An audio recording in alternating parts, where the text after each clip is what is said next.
thing that Americans and a lot of people are wondering. You just sounded like you weighed out another strike, another land strike, at least in Venezuela. You sound like you weighed that out. But well, we didn't need it.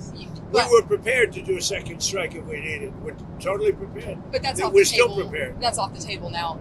No, it's not. If they don't behave, we will do a second strike. Will you But demand the that question is that the American troops, are they going to be on the ground? They're doing any kind of peacekeeping? I think Americans are very... It depends on what happens. It depends a little bit on the new administration, if you want to call it. So if you see that pushback from Rodriguez and ultimately... Well, I don't think there was pushback. I think that...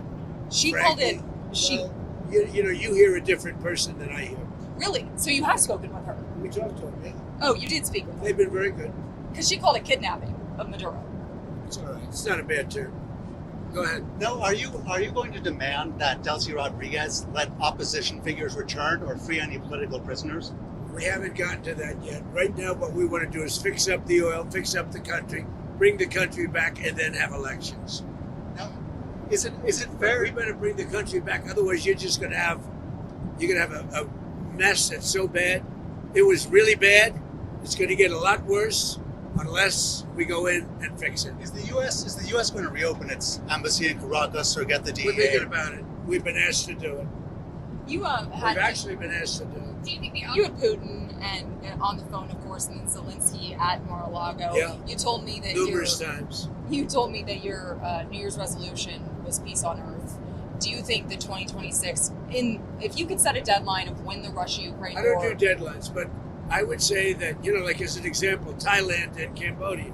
Well, I was very proud of that. Wait a minute. And they started up again and they got it solved. Where does it I give myself 1/4 of a point for that. So now I'm 8 1/4 points because they started up Thailand and Cambodia and now it's okay. So where does it actually stand between Russia and Ukraine? I think and we'll have a deal right at some point, hopefully in the not too distant. So I don't know if you saw the numbers just came out. 30,000 soldiers were killed this current month. And there was that intelligence. 30,000. 27,000 the month before. You and Senator Graham discussed additional Russia sanctions. We discuss it all the time. There's nothing else I talk to him. I don't consider him very exciting to talk to, except when we're talking about legislation. And we talk about legislation all the time. You think that's an exciting relationship? It's not.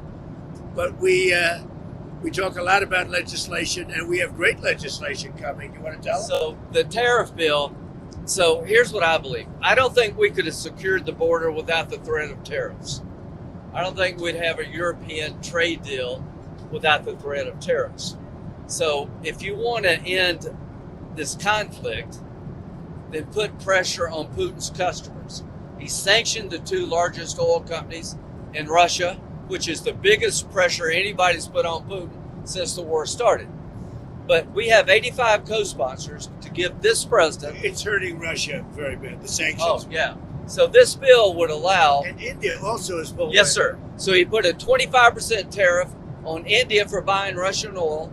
I was at the Indian ambassador's house about a month ago, and all he wanted to talk about is how they're buying less Russian oil. Would you tell the president to relieve the tariff? This stuff works. So I'm hoping we'll bring the bill up, and it's from 0 to 500. He picks the number. Nobody else does. But if you're buying cheap Russian oil, keeping Putin's war machine going, we're trying to give the president the ability to make that a hard choice by tariffs. I really do believe that what he did with India is the chief reason India is now buying substantially less Russian oil. So I hope we pass this bill soon. And after this... They wanted to make me happy, basically. He wanted to... Modi's a very good man. Yes. He's a good guy. He knew I was not happy. And it was important to make me happy. They do trade. Yeah. And we can raise tariffs on them very quickly, and it would be People are very afraid bad of that. for them. All of that to say, you told me you weren't very thrilled. And I'll tell you something, the Russian economy is lousy. But what's really lousy is the Venezuelan economy. The Venezuelan economy is, I think, the worst economy I've ever seen. If you look at inflation, things are doubling every day. Stolen line. It's a disaster. We got to fix the country fast. Subscribe to One India and never miss an update.